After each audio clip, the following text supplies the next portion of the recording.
Assalomu alaykum barchaga. Oshxonani qozon tepasiga demontlarimiz tayyor bo'ldi.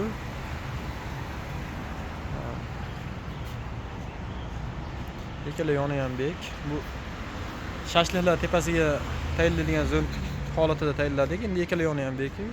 Bu tepaga patolokka yopishadi, tomni orasidan chiqitadi bu.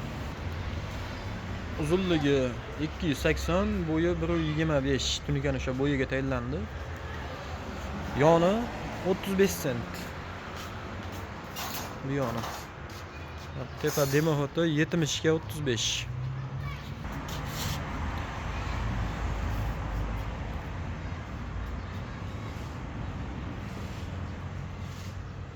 Qalinligi 0.7 dan bo'ldi.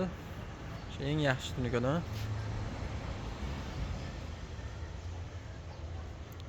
Kimga tunika sozlik xizmati kerak bo'lsa, bemalol aloqaga chiqarasizlar.